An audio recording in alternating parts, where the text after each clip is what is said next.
Welcome to Crunchy Stewardship. I'm Chrissy Rombach. And I'm Katie Fiola-Jones.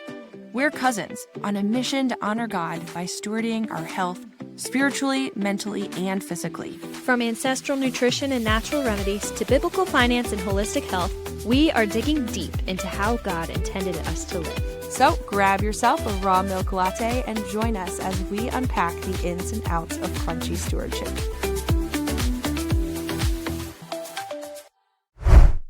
Hey there, crunchy friend, and welcome back to this next episode in our fertility series that we have been going through. If you're just tuning in for the first time, Chrissy and I, are going through a series all about fertility. We actually started talking about our own fertility/infertility journeys and how God has just been with us the whole time and what he's been teaching us through our own journeys and experiences. And then we looked at women's fertility and men's fertility, and now we're actually diving into kind of the next stage of our fertility series where we're going to look at how to increase our fertility or how to bolster it, how to start to become more fertile. And really where we wanted to start was honestly where we believe is the most important place to start / the most impactful place to start when it comes to our fertility and our general health. I mean, you can look at this whole series as just a general health series if you're not into the whole fertility stuff right now, because fertility really is a sign of overall health of your body. And so nutrition really is that one-stop shop that is going to make probably the largest impact for the majority of us, because there is so much that we can be improving upon when it comes to our food and nutrition, because we have strayed so far away from our kind of how our ancestors were eating. And I'm talking like decades ago too, because even just 100 years ago, even 150 years ago, that's when kind of like the fall of food and nutrition and health kind of started happening. And so we really want to take a look back further on how can we stay healthy without always needing medications and different things, like even vitamins and taking supplements and stuff. We can really get all this stuff from our food. And so we're going to take a deep dive into that today, specifically from a fertility perspective and what we can be eating for better fertility and all that good stuff. But without getting too much into that, we're going to take a pause and start our episode off like we do all of our episodes and kick it off with a random revelation. And if you're tuning in again for the first time, a random revelation is basically something that one of us has learned that doesn't necessarily pertain to the topic at hand for the episode, but it is something fun that we've learned. Usually it's crunchy, sometimes it's not, sometimes it's just a totally random fun fact that we've learned that we want to share with you. But it's just something fun it's a fun way to start our episodes off, and it usually gets us talking, and we have lots of good conversations off of it, I feel like. I hope you enjoyed them. If you do, let us know over in our Facebook group, Crunchy Christian Mamas on a Budget. We'd love to see you there. So this week, Chrissy is going to be sharing the random revelation for us. So Chrissy, what have you got for us?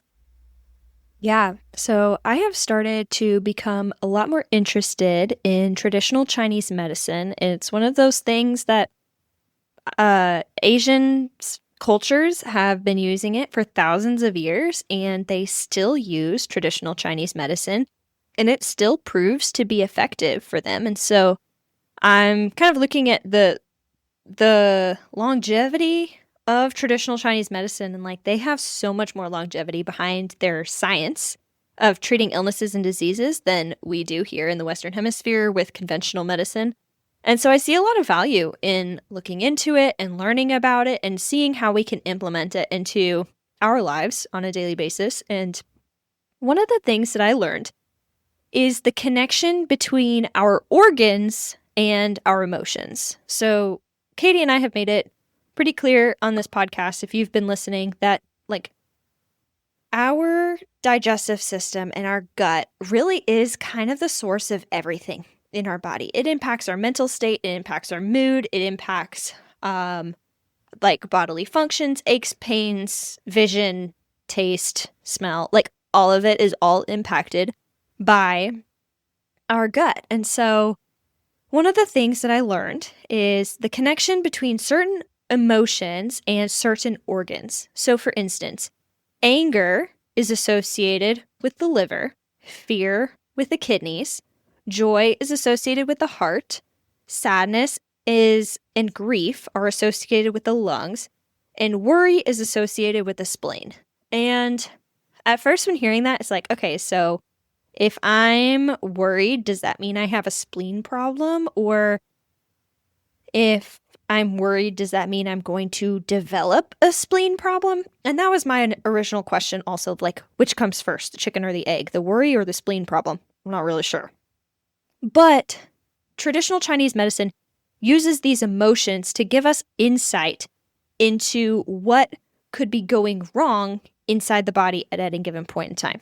And so when they are assessing a person and say the person comes in, they're extra worried, they're dwelling a ton on certain topics, things like that.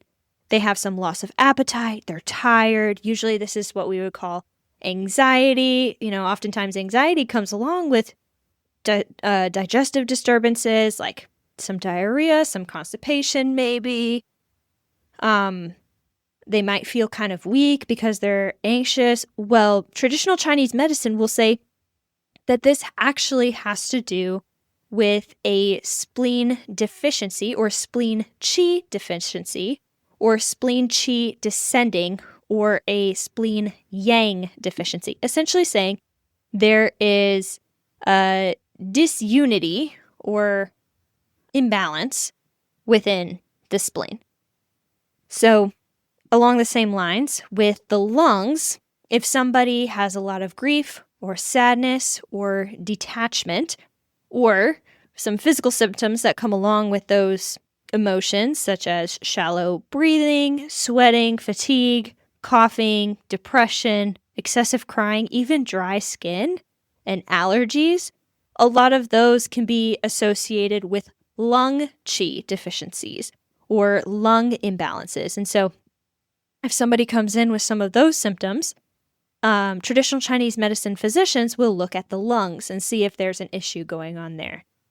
Similarly, with the liver, the emotions for the liver are anger, resentment, frustration, irritability, or bitterness, and quote unquote flying off the handle. So if you ever know someone who just kind of goes off the wall when you say something that is the slightest bit offensive or disturbing or they don't agree with or something like that, that can often be associated with a liver imbalance, which physically can present itself as headaches, inappropriate anger, increased menstrual pain, which is fascinating to me, dry eyes, other eye conditions, and tendinitis. And so they say that this is with liver qi stagnation or liver fire, which if I were to interpret that in conventional medicine terms, it means your liver's not working hard enough or your liver's working too hard.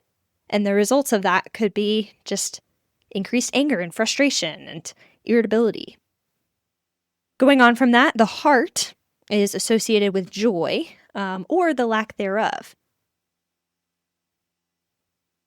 And so it could be a lack of enthusiasm, a mental restlessness, depression, insomnia.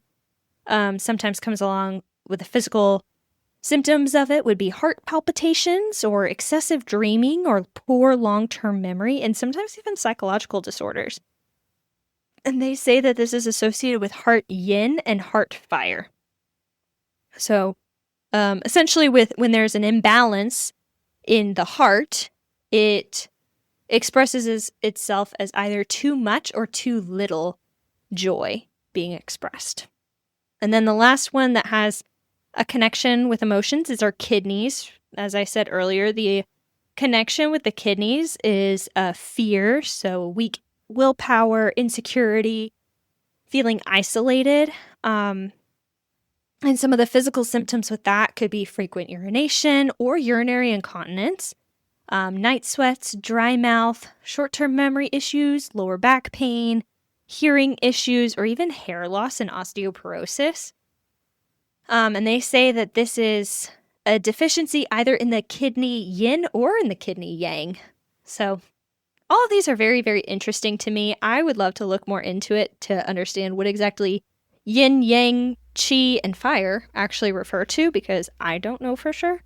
But I do just think it's fascinating that, like, God created our bodies so interconnected and so beautiful that, like, our organs and our hormones affect our emotions, and we have insight into what is going on inside our body based on our emotions and our mindsets and things like that. And so I just think that's a really fascinating thing that I've learned and I want to learn more about.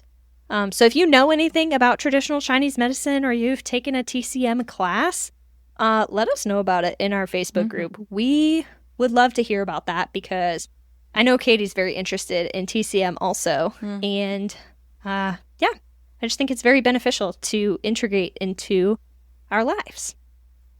Yeah, I mean, you know, Chrissy, Dr. Josh Axe obviously talks about TCM in his books and in his podcast and everything.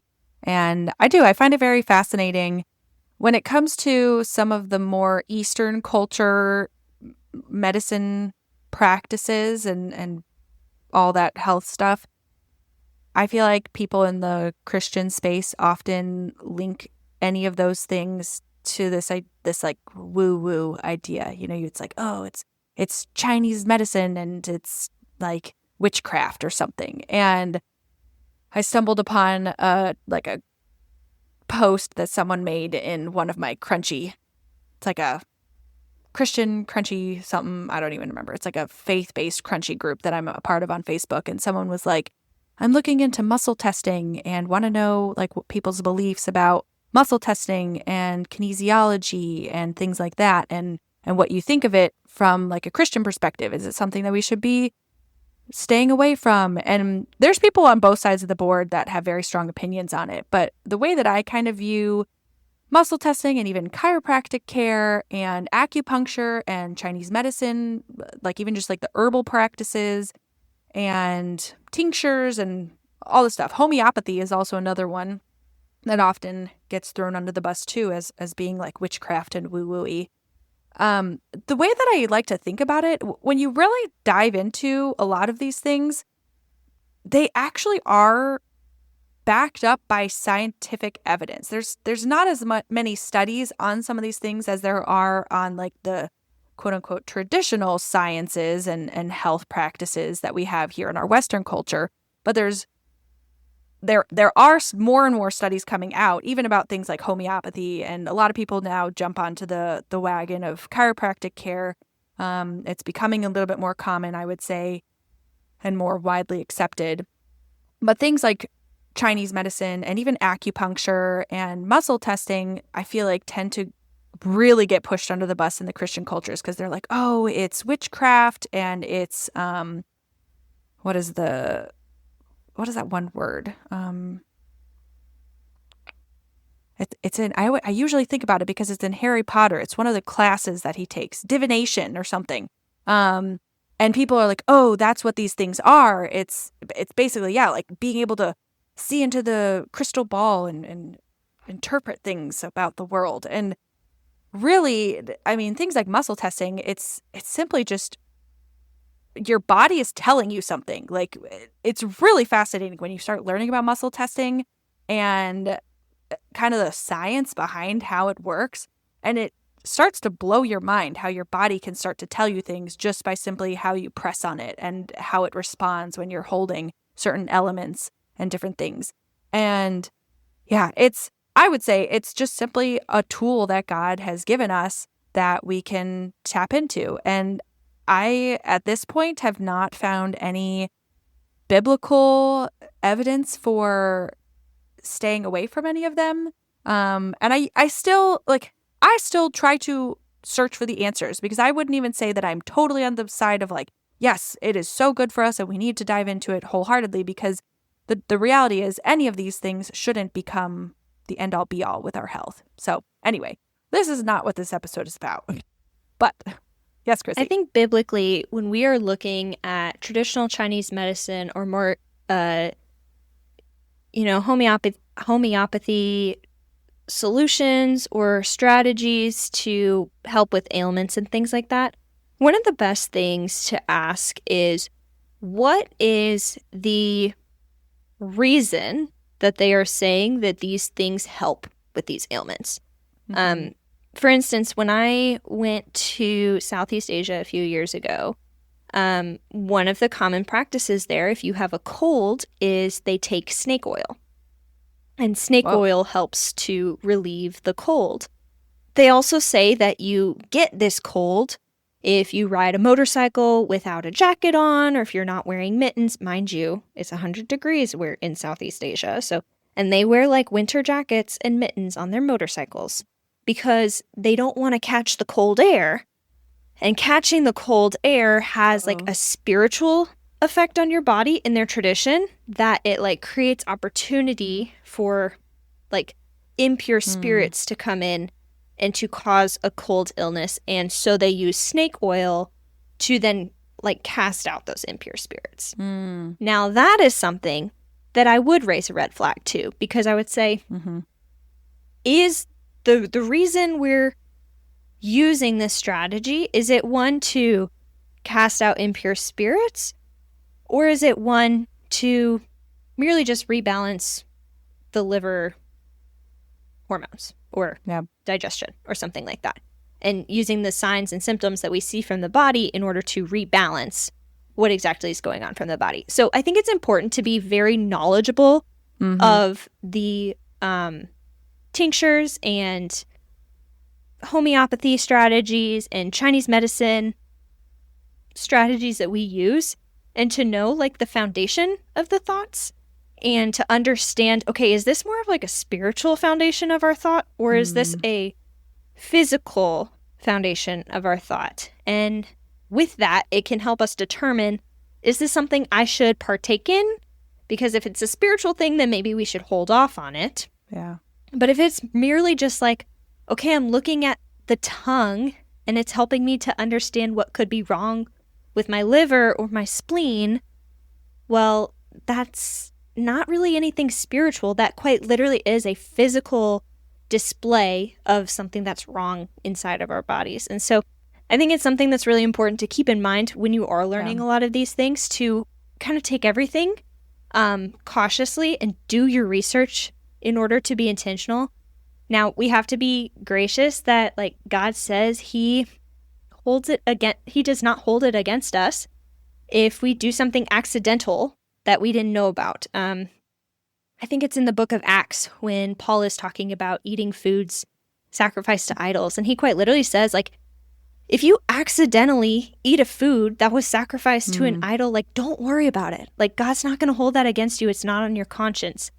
But if you intentionally eat a food that has been sacrificed to an idol, well, now that's on your conscience and you should be worried about it. And so it's one of those things, like, if you mess up and accidentally do something that might have some spiritual implications, praise God. He is a gracious God and he is loving, and he understands that we have limits in our knowledge, and he's not going to hold us against this because it's beyond our conscience. But if we are aware of spiritual implications like that and still going against the Lord in that and going towards other spiritual realms in order to search for healing and things like that, then that is something that the Lord would hold against us. So, because it is true that, like, Jesus covers it, but even like, I mean, I had a friend who, the first time that I was going to get acupuncture done, she actually sat me down and she's like, okay, I just want to let you know, I have gone to some acupuncturists who have been really great and some who have been really not so great. And so she explained her one experience with an acupuncturist who literally, when they were doing like muscle testing stuff, they're like, we're going to speak to your body and your body is going to tell us, like, so we're going to speak into your soul. And this, she said that the acupuncturist woman would like put her ear to like my friend's chest to like listen to her soul. And she was like, it was so, like, in that instance, it was very spiritual, very, almost like woo-woo feeling of like, it's just your soul doesn't speak like that to someone, that's so. But another friend of mine was the one who actually told me about the acupuncturist that we had then gone to in Colorado. And she's like, these people are Christians. In fact, we actually found out one of them is a pastor's wife, and then the other one goes to a church and things like that. And they like literally talk about Jesus during their practices and things like that. And that doesn't necessarily say it's 100% good, right? Because anybody could say Jesus, and, even the enemy thing like knows that Jesus exists. We know that. But it was just to say that, yes, it depends on the intentions of the practitioner that you're going to. And yeah, I mean, our chiropractor that we go to here in Michigan has talked about like the miracles that he's gotten to be a part of, and how it's just so cool that he's like, God uses me to heal people. And he's like, I literally have been a part of someone getting their hearing back. Like they had lost hearing completely in one ear years ago. And through our chiropractic care, he's like, this man was like, and he like came and he left and he came back one day and he was like, I didn't tell you this at our last appointment, but a miracle happened and my hearing is back. And so our chiropractor didn't even know that it happened until the guy came back and was like, I didn't believe it until I had to like go and like experience it out in the world. And like, he's like, oh, yeah. It's wild. I mean, God can do so many cool things through so many people. However, it is interesting that now, this is my segue into today's topic, because we're like already like 20 minutes into our show and we're still not talking about our actual topic. But I actually am going somewhere with this because it's kind of one of those things that what was I thinking about it? When you start to know, it's like the whole idea of accidental sins. When you are doing something and you don't realize that it's sinning until it is explained to you through study, through prayer, through a sermon at church, when you're like, oh my gosh, I did not realize I was living this way. Your job now, your responsibility as a believer is to repent and to turn and to do something differently. One of the things I've been kind of struggling with as a Christian who now has been studying a lot of this health stuff, and especially when it comes to food and nutrition, is, and I literally asked this question to Wes earlier, if you knew something was causing cancer in people, would you continue to give that thing to people, and especially like your loved ones, or even just to strangers? Like, would you continue to give that thing to people if you rightfully knew it was making them sick?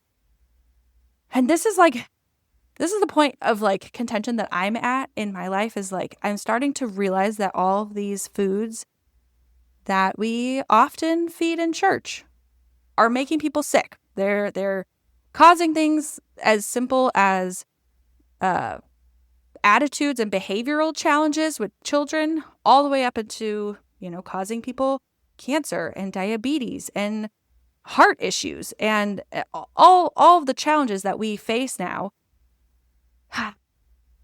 And yet it's something that we continue to feed to our families or feed at church events and give out to the public. And I'm at a really tough place because we've learned so much about nutrition and how certain things, like all of the foods that we eat, lead to certain deficiencies, and yet we continue to do this. And especially when we know, when people know like cookies are unhealthy, and yet we still continue to give children cookies on a weekly basis. And I'm like, this is really hard for me, because I know what this is leading to. And sure, that one single cookie right now is not going to harm you in this very instant, but the habit of eating it regularly and then not eating any nutrient-dense food on the other hand too, it's like it makes us sick. It makes our immune systems weak, but then it also can cause severe deficiencies that then lead to really intense illnesses and even like infertility. Obviously, like this is what we're talking about today, is like nutrient deficiencies do lead to infertility ultimately. And it's hard because I don't know that there's a right answer, because Wes brings it up in conversations at church and staff meetings, and they're like, well, cookies are cheap. It's easy to buy cookies when they're going to be a couple cents per cookie. to feed to the children versus fruit or vegetables or something. And kids also like cookies more than fruits and vegetable oftentimes. And it's what they expect. And I'm like, but still, what is that teaching? Are we teaching people that the body is a temple that God is calling us to steward and to steward well? And that now we're feeding our kids these endocrine disrupting cookies that will impact their health long term. And now we could potentially make them infertile to have their own children one day. Oh, and it's like this dilemma that I have in my head. Anyway, that's my intense transition into health and nutrition and fertility.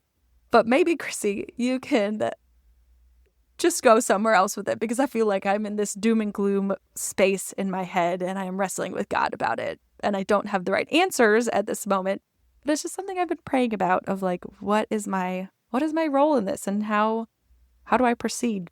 Where do I fight? What sword do I pick up, and what battles do I fight when it comes to food and nutrition, specifically within our church and what we feed our children? Oh, I know what sword you can use. ha ha ha. The sword of the Spirit, Oh. which is the Word of God. Actually, and did you know that because the Word of God is the sword of the Spirit, that makes a study Bible a great sword? And it means a pocket Bible, that's your dagger. You're so funny. I didn't come up with that. Someone in my small group came up with that. And I just got myself a new dagger, and I'm very excited about it. It makes me happy. It's Just my dagger. whipping it out. Pull it straight out of the pocket. Anyways, yes, food can have a very negative effect on our bodies, especially when we're eating not good food. But the beautiful thing is that God created perfect food and good food for us that has really good impacts on our bodies and helps to contribute towards fertility and contributes towards the improvement of these chronic illnesses like diabetes and heart disease and even like eczema and asthma and things like this. Like, so many of these things can be related back to our food. And so going through, when it comes specifically to fertility, there's a few vitamins and minerals that are very, very important for preconception. And the three of them are vitamin A, vitamin D, and vitamin K2.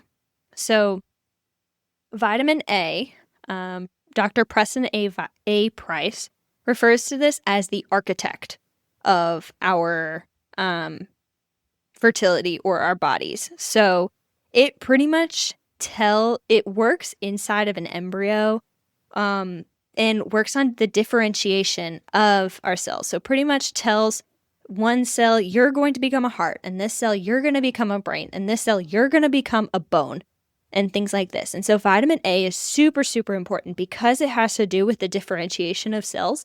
It helps to prevent birth defects from forming. So heart defects or arm and leg defects and things like that can all be prevented through through taking in enough vitamin A. Vitamin D, Dr.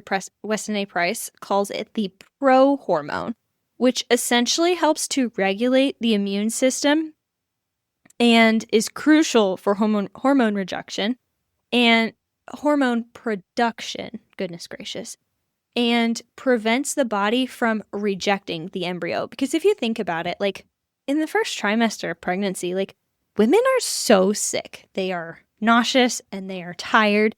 A lot of them vomit a lot, as Katie mentioned in one of our previous episodes. She was sick for like the first 16 weeks of pregnancy. Yep.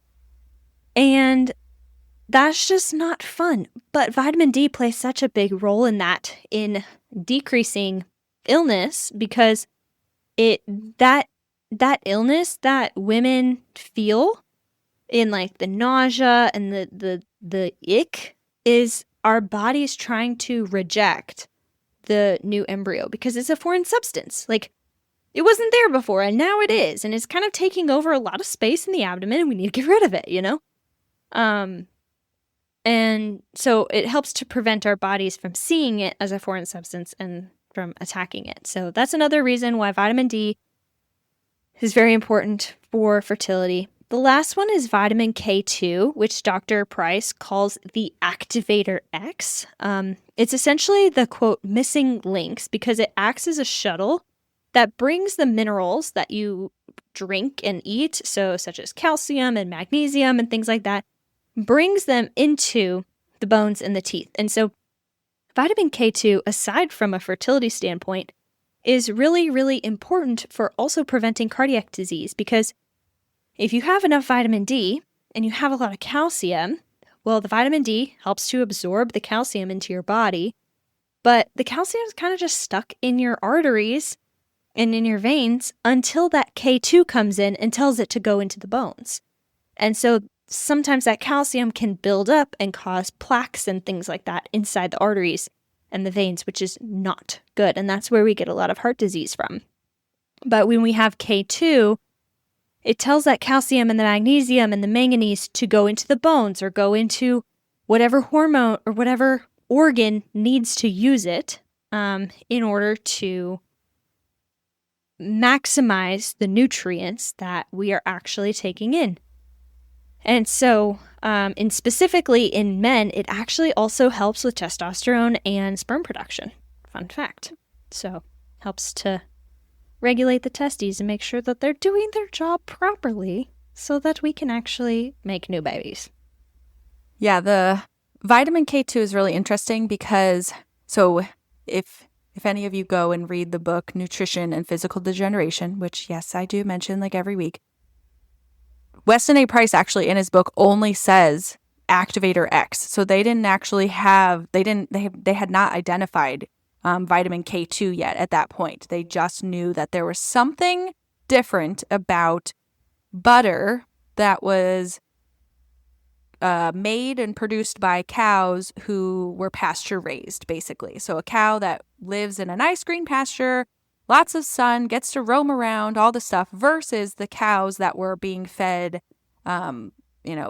soy-based products in a feedlot and never got to go outside. There was something different about these butters, and the fact that the butter that was from these pasture-raised cows was helping people stay healthier than the butter that they were getting from these sick cows, basically. And what Weston A. Price basically called it was the Activator X. And it's just really interesting when you compare certain foods to one another, like not all butters are made the same. And that's why it's really important that when you're feeding yourselves and your family certain foods, you really want the higher nutrient dense food, because he had discovered, and this was 100 years ago, this is over 100 years ago that they had discovered this, that there's a difference between the way that certain things are made and the nutrients that the animals themselves are eating and what we receive then. And we need all like this kind of rainbow and perfect selection of all these vitamins and nutrients in order for them to actually be absorbed. And so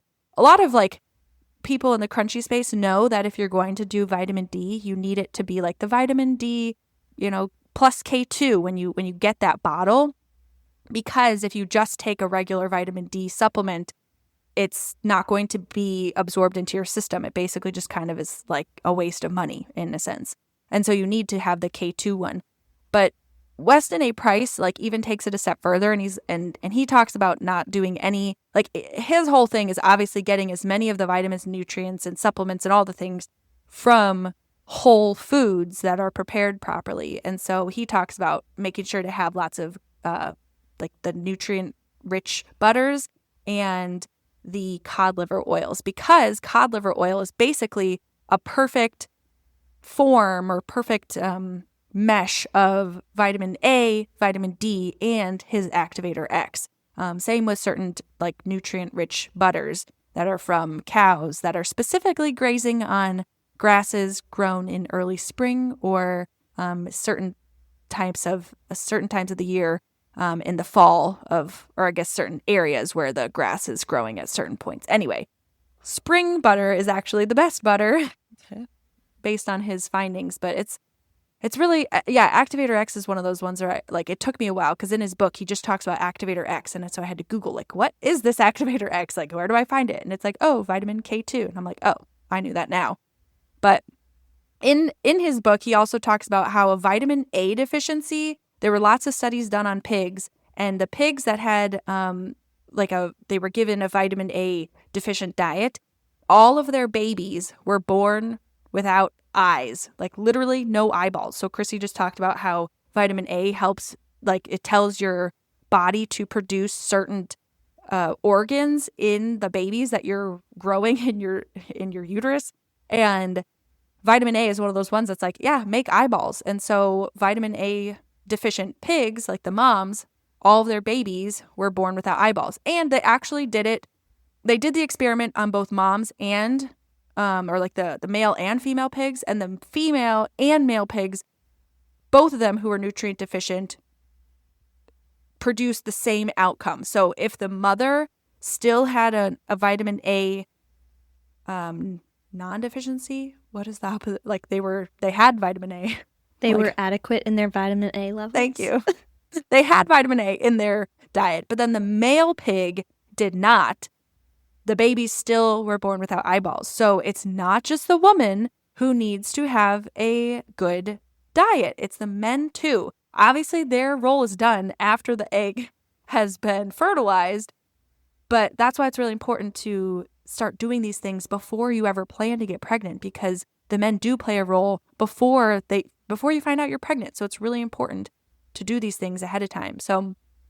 And as we mentioned last week, remember, it takes 3 months for sperm to be created from the initial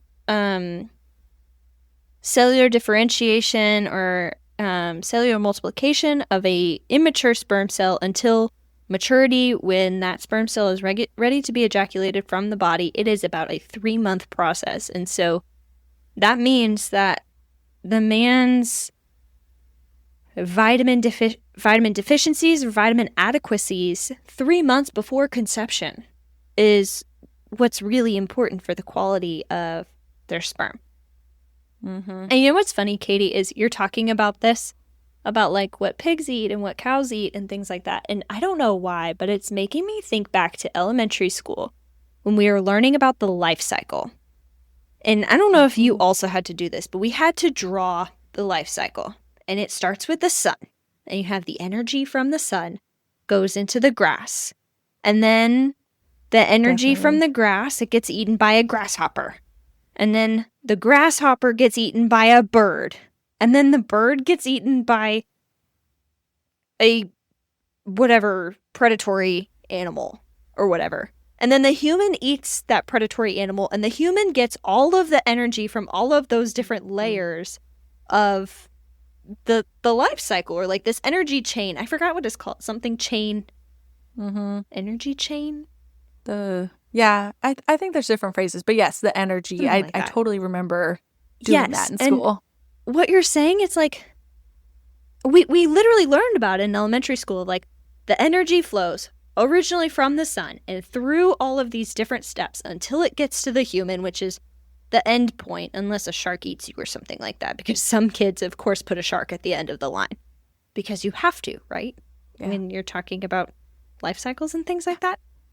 But all this to say is we gain the nutrients and we gain the energy from the culmination of all of these different plants and animals in every single step of the way. So another important thing to keep in mind when you're choosing what you're going to eat.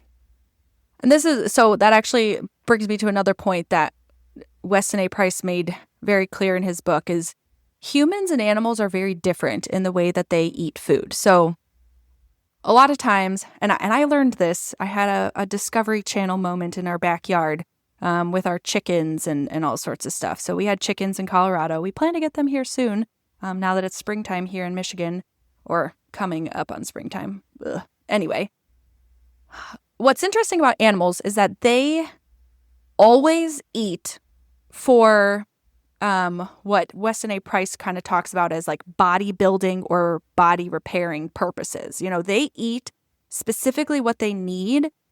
Like they know when they're deficient in certain nutrients and vitamins and foods. Like they know specifically that they need to eat the organs of a chicken in order to get the bodybuilding products that they need in order to grow and be able to reproduce and all these things. So it's interesting, like when our chickens were attacked by, I think at one point, we think it was either a raccoon or like a rat or something. But what they did was they literally, this is so gross, they just like burrowed into the chicken and ate the insides and left the entire chicken. So then the chicken looked whole, but you could just see that there was like a hole in its stomach and all of its insides were gone. And so it's like the animal knew that it needed those organs in order to survive. Were you going to say something? Yeah, I've seen that a lot with birds. Yes. Like if you come across a dead bird laying on the sidewalk, it's usually still like fully intact, but then there's a hole. Except hole. For a small spot. Mm-hmm. And as a kid, I was like, oh my gosh, someone shot the bird. Because I lived in Texas and it wasn't too crazy for someone to shoot a bird. So that's what makes us different than animals, is that they are actually eating what they need for bodybuilding. And that means like for you to function properly. It's not just for energy purposes.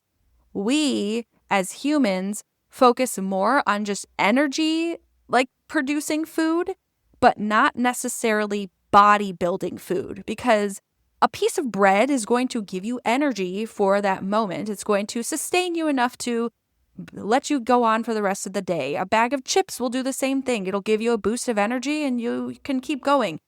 But is that food actually going to... A bag of chips really just leaves me hungry.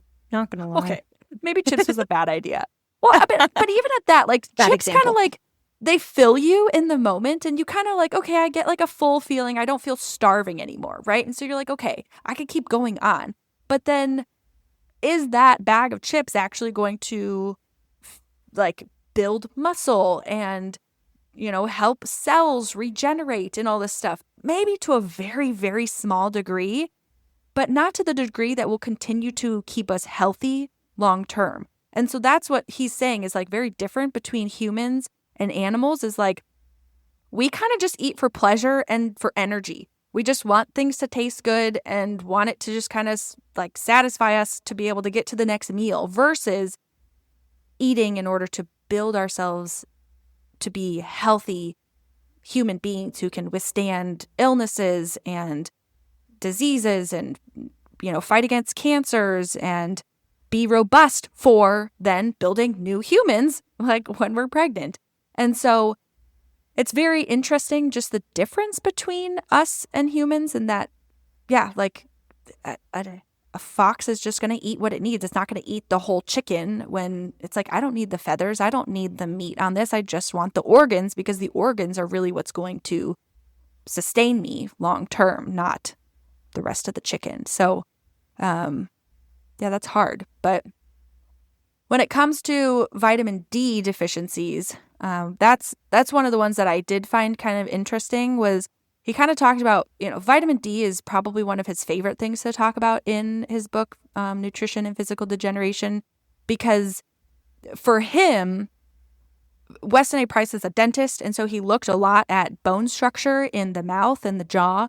And when he saw people with vitamin D deficiencies, those people had softer bones. They had poor dental structure, including like narrowing of the jaw, crowding of the teeth. So if you've ever had braces or had your wisdom teeth removed, you actually have a deficiency, but it wasn't something that you yourself created or caused. It's actually something that your mother and then your grandmother before you caused, in a sense. And I'm not saying like, oh, it's all mom and grandma's fault that you now have, like, that you need braces or that you had to get your wisdom teeth.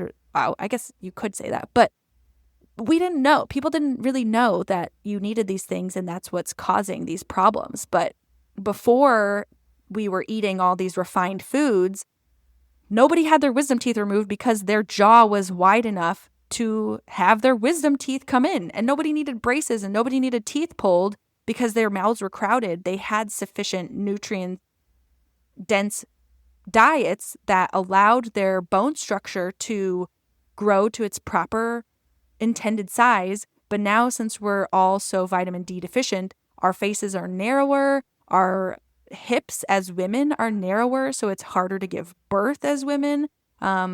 People need their teeth removed or they need braces, and it's just very fascinating to me because I'm like, I had braces, I had my wisdom teeth removed, and it's like that seems so normal, but it's so normal now. But 100 years ago, that was like brand new, and it was wild that like people had to get teeth pulled and that their teeth couldn't grow properly.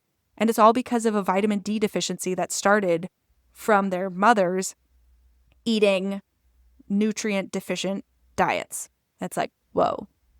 So you're saying crooked teeth, that even though it is genetic, technically, as in passed down from one generation to another, it's not actually on the genes. It's in the vitamins, and it's not genetic, but it's still inherited. Exactly. Yes. Okay. What you just said at the end. It isn't technically genetic. There is no like gene that says you're going to have a skinnier mouth. It's simply the pattern. So, and I didn't believe it at first until he showed countless examples of people across the world who were from certain nationalities that had the same, like you would see them and they'd have the same bone structure. And then all of a sudden, what he calls the white man's food, which is refined flours, so white flours, it's refined sugars, it's vegetable fats, and then it's anything like sweet, like pastries and or jellies and jams. So basically taking all the nutrients out of like fruits even and just doing the sweetness of it. And he's like, when we have diets that are more based on refined flours, like they're taking out they take out the germ from the flour when they're making it, then it doesn't have vitamin D in it and it doesn't have vitamin A in it. And so we are nutrient deficient. And then all of a sudden, the next generation of children, like you would see this whole tribe, nobody ever for decades had any crooked teeth or malformities of their mouths. And then all of a sudden, that next generation started having squished teeth, like their jaws and like their front teeth would be sticking out, or they'd have the bottom palate would be above the top palate. And just all these crazy things. And it's interesting because it could be reversed, but now we're at a point that in order to reverse it, it's going to take basically 3 generations, because what you and I talked about in our episode, specifically, I think it was our female one about the eggs, is like us women are born with the eggs that we are going to have for the rest of our lives. And so the babies that we have are already being pre-made in our mother's wombs. And so what my mom, Jan, ate during my pregnancy is now, it has affected how Malachi turned out, because that egg that produced him was being formed in my own mother's womb. And so it's just so crazy. So now to reverse that so that we have properly structured jaws and everything, it's going to take several generations. So it does seem like it's genetic because, yeah, maybe our moms and dads had braces, but it's just because of what generations before them ate. And it's wild when you start learning it. And you're like, oh my gosh, we're all nutrient deficient. As you were talking, I was like, what is some people group that I know of that's still pretty untouched by quote unquote white man's food? And so I just Google searched images of tribal African people. And if you Google search images of tribal African people, they all have straight teeth. All the images that I'm seeing of them smiling, none of them really have crooked teeth, if at all. And they didn't have braces, obviously. So obviously they don't have braces. And I also, this might be kind of weird, but thinking, as a kid of, my African-American friends, so few of them actually had braces, And a lot of them do have really straight teeth. And I kind of just have to think, okay, if they came over to America if their ancestors came over to America maybe 4 generations ago instead of 6 or 7 generations ago like our ancestors might have. I wonder if their vitamin deficiencies are different or if they don't have as many as we do. That's fascinating. I just went on Google and like for anybody who's really curious on what I'm kind of saying, because again, I really didn't believe it until I physically saw it. And so in his book, he does have images of like, you know, there'll be like several generations of people who all have like beautiful teeth. And then all of a sudden that next generation, so the littlest kid that's in the picture has like crooked, crazy teeth popping out everywhere. And then granted, they didn't have dental care in general. They had white man's food, but they didn't have dentists in their town. So they didn't really have a way to repair these things and to pull teeth or straighten them out with braces or anything like that.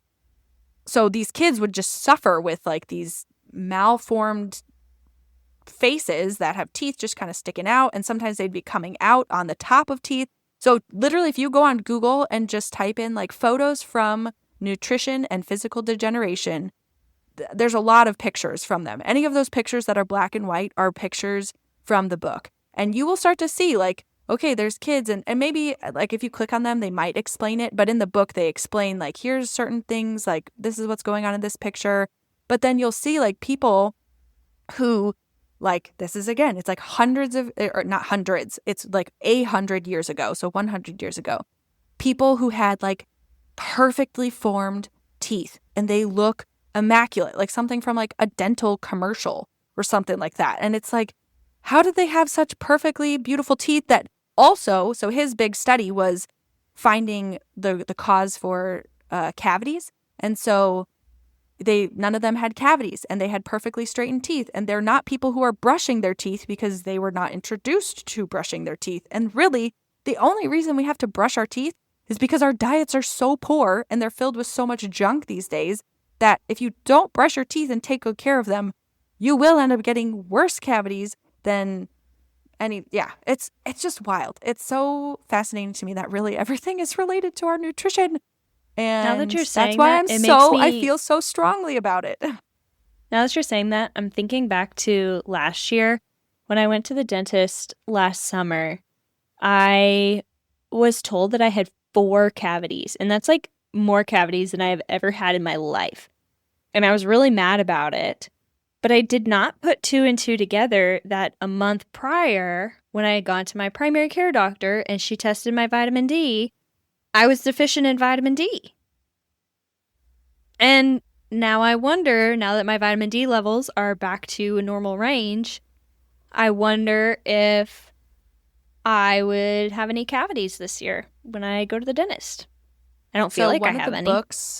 One of the books I want to read next is a guy who kind of took a lot of Weston A. Price's information and then he created a plan on reversing cavities. And so if you have a cavity that's like very small, it's not like impacted or anything, there are now like ways in which you can remineralize basically your teeth. Like they can regrow, like the minerals can kind of fill in those small divots that you have. And so that's the next book I want to read because I'm so curious because again, it really is all food related. And yeah, anyway, when it comes to food for infertility, and what you want to be focusing on though, for health, obviously, but fertility specifically as well.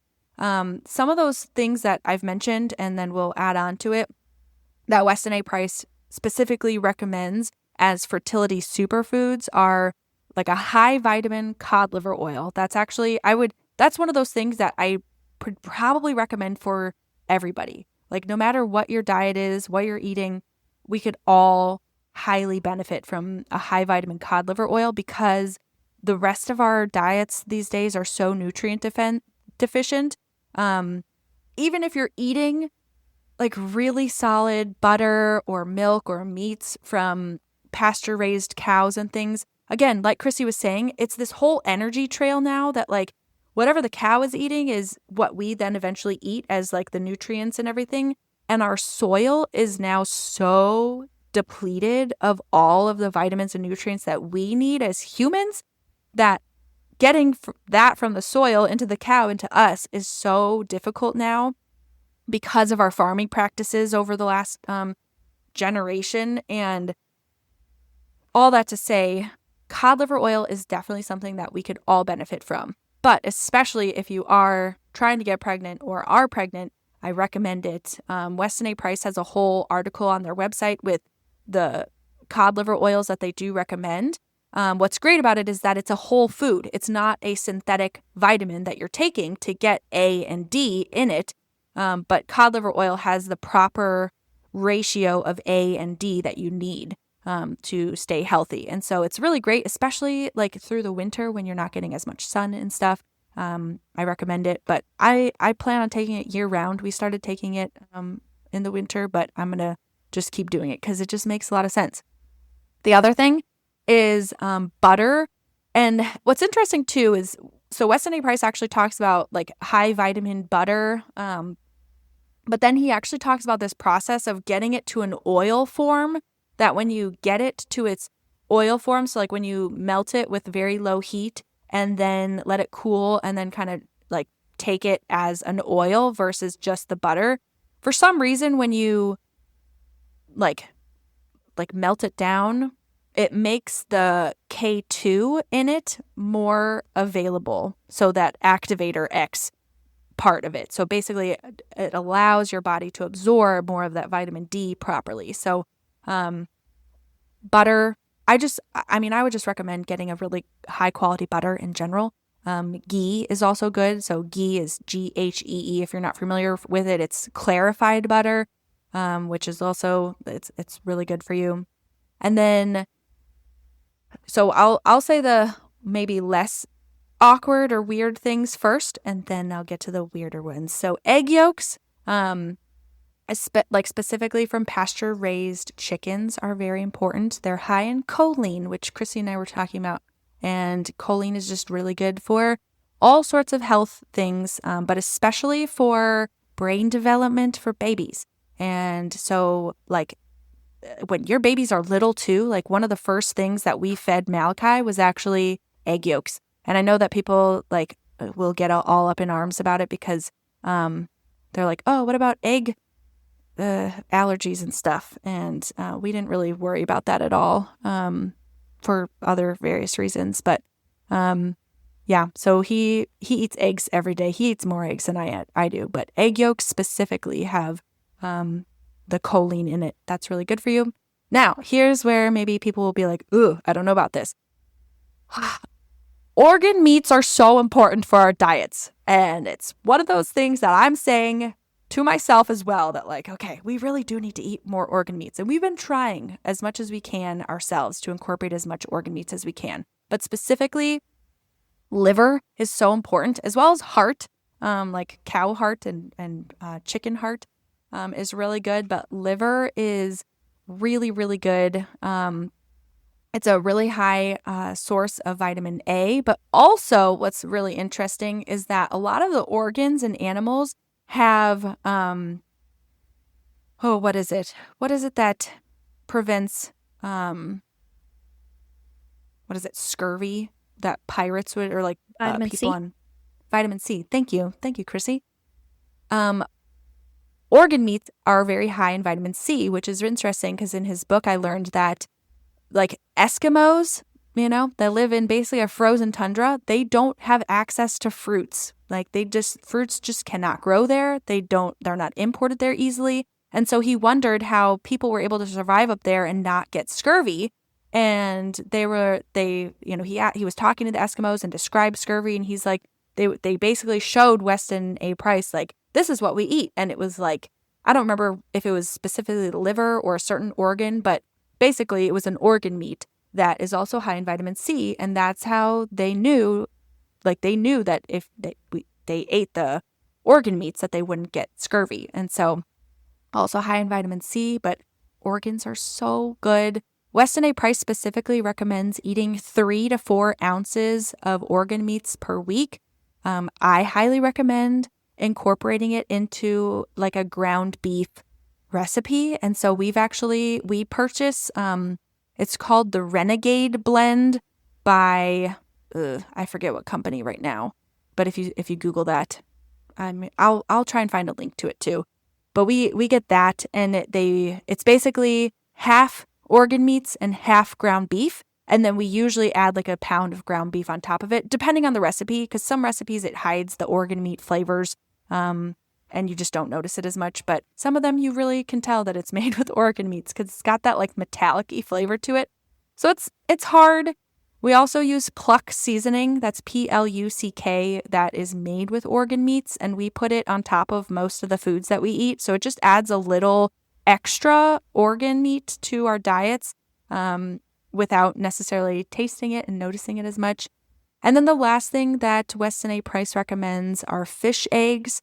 This is not something that we have gotten into too much, but traditionally in a lot of the cultures that he visited, especially those that were near the water, fish eggs were specifically like scavenged, I guess, and then given to women who were getting married. And it was basically like it was like a fertility superfood that women, when they would get married, would go through these special diets, and it would usually consist of things like fish and fish eggs and organ meats and things, because they kind of knew that this would help produce healthy, strong babies long term. And it's just like that ancestral wisdom that we've kind of lost over time.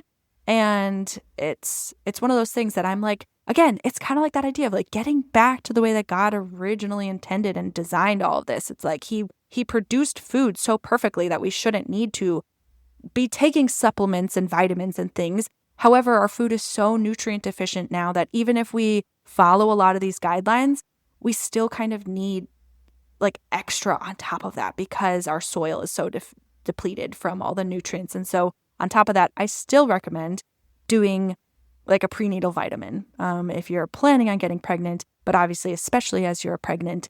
And yeah, it's still very much needed because even if you try to follow along, it's really hard and it's hard to get the proper nutrients that we actually need. So, yeah. Max and I have been taking a lot of this in supplement form. So, especially the organ meats, because even sometimes the texture of the ground beef with the organ meat in it is like a little softer. And you can kind of tell it's there. So we've actually been taking organ supplements, which I personally don't mind. Like some people don't love them because they make them burp or things like that.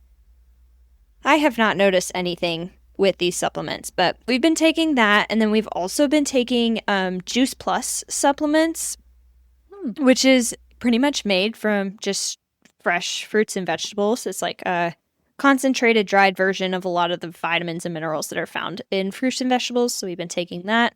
We have been taking just regular fish oil because we had it and we need to finish it before we buy more, because that is one of my toxic qualities of my non-toxic journey, is that I can't throw things away.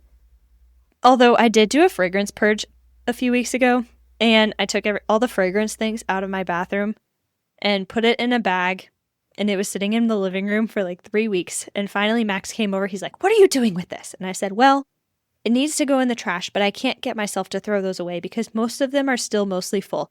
He said, "We're done with it." And he put them all in the trash for me. I said, "Oh, thank you. I couldn't do that myself." Yep. So I finally got rid of all my fragrances, but we're still working on the fish oil. And then we've also been taking a vitamin D3K2, and I have been taking a multivitamin that my naturopath has recommended for me. And the multivitamin has a lot of things that a prenatal vitamin would have in it.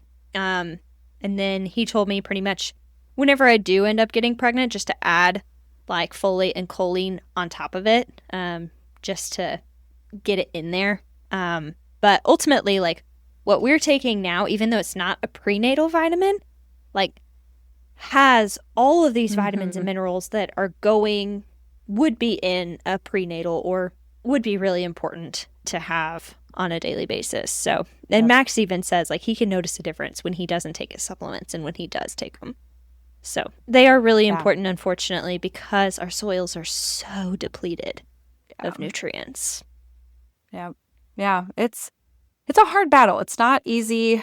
And again, it's like sometimes it's like a blessing and a curse to have all this information because you're like, I want to be healthy. I know my body is a temple and I want to treat it that way and I want to take care of myself. But now I'm in this predicament of needing to spend extra on my groceries and on my health expenses because I know that I need these things in order to treat my body like a temple.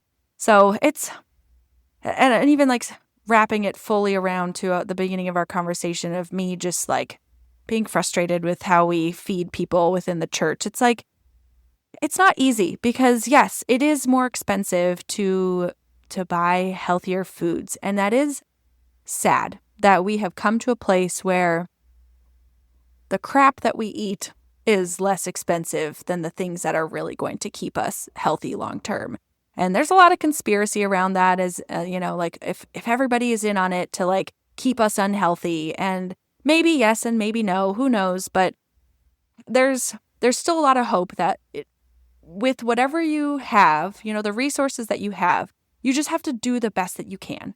And if your budget does not allow for you to go and buy organ meats, which traditionally are more expensive than buying a conventionally grown ground beef, the ground beef is still better than even just going to McDonald's and getting a hamburger. And so you have to kind of play the good, better, best game when it comes to a lot of these decisions because it's hard to then all of a sudden be like, yeah, I'm going to start spending thousands of dollars on my grocery bill because I need to buy all these expensive foods and supplements and things. And so wherever you're at with your nutrition journey, just take that next level up step. If you are eating fast food every day, stop eating fast food and start making your meals. My guess is that if you're listening to this podcast, you're probably not a frequent goer of fast food places. Maybe you are, and we're not judging you. But my guess is you probably aren't. You're probably if you are still going to fast food places frequently, this is your warning, and I encourage you to repent and turn from your sinful ways. Repent. Anyway, no judgment, but just figure out what the next best step is for your nutrition journey and start eating that thing. And then, what we've found is that we haven't had to increase our grocery budget a whole lot now that we've kind of evened it out from, we had a budget date this weekend, Chrissy. It was really cute, super romantic. Wes and I went to a coffee shop. That's so fun. Max and I have a budget date tonight. Oh, look at us. I love it. And it is the end of the first quarter budget date. Exactly. See, yes, that's it. And, it's just that thing where you're like, what is the most important here? And how can we rearrange our finances? And so we realized that we had been budgeting more money for eating out than we actually ever use. Like, we just don't eat out very much, like at all anymore. And it's really because when we start choosing a place to eat, I'm like, I bet they cook with seed oils.